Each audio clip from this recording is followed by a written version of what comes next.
Bonjour, bienvenue à tous, bienvenue sur Patrimoine 24. Que faire en ce début d'année 2026 du côté des actions? On va poser la question à notre invitée, Kelly Hébert. Bonjour. Bonjour Fabrice. Vous êtes directrice générale France, Belgique et Luxembourg chez M&G Investment. Alors Kelly, on s'en souvient, cette année 2025, c'était vraiment touche sur les US, sur la tech. Que font les investisseurs en ce début d'année? Alors en ce début d'année, on constate énormément d'intérêt sur les émergents.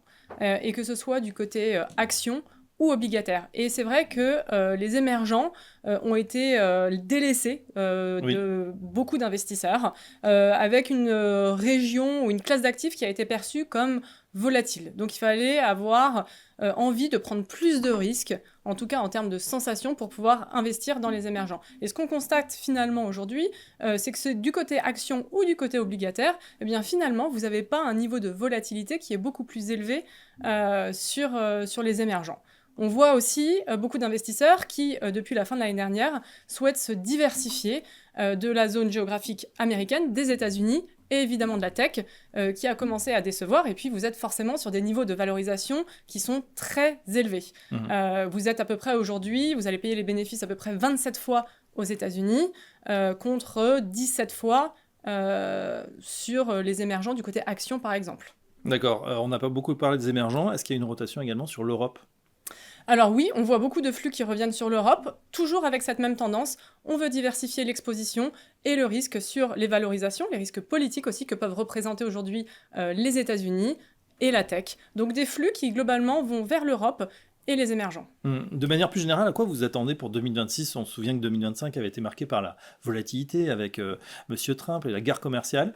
2026? Eh bien 2026, comme je viens de l'évoquer, va marquer sûrement un changement de style dans le leadership.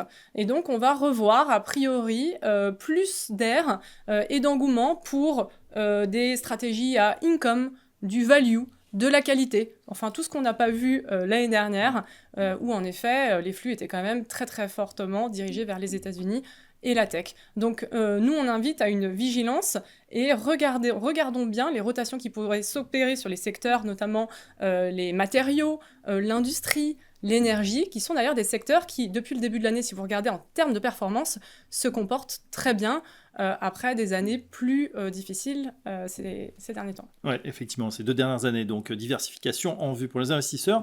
Autre actualité, Kelly Hébert, vous lancez un fonds LTIF. Alors on rappelle, le fonds LTIF, c'est un fonds ayant pour objectif d'apporter des financements de longue durée à des projets notamment d'infrastructure, à des sociétés cotées ou à des PME. Pourquoi le lancement de ce fonds? Alors, déjà, la dette privée, on en a besoin en Europe. On a un vrai sujet de désintermédiation des banques depuis 2008. Or, il y a plein de sociétés qui ont fait le choix de ne pas se coter en bourse et qui ne peuvent plus lever de lignes de crédit auprès des banques. Et donc, les investisseurs privés, les gérants d'actifs, viennent combler ce vide. Aux États-Unis, il faut savoir qu'à peu près 80% des prêts sont accordés par des investisseurs privés, comme nous pouvons l'être par exemple chez M&G Investment ou d'autres gérants d'actifs. En Europe, c'est seulement 20 à 30%. Donc, un segment qui devrait croître très fortement.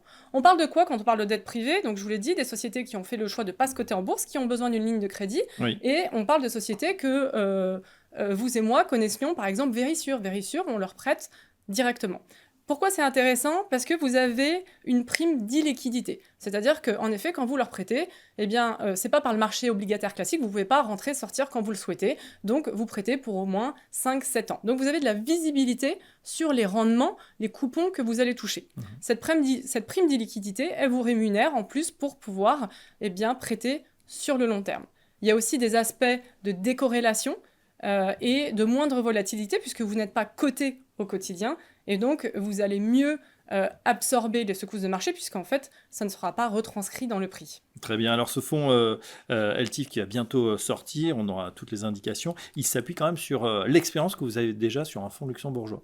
Absolument. Donc le LTIF, cette volonté de l'Europe d'aller prêter à des PME et de venir soutenir la croissance européenne, propose aux investisseurs d'augmenter la part des actifs privés dans leur portefeuille, que ce soit au travers de la dette privée ou du private equity.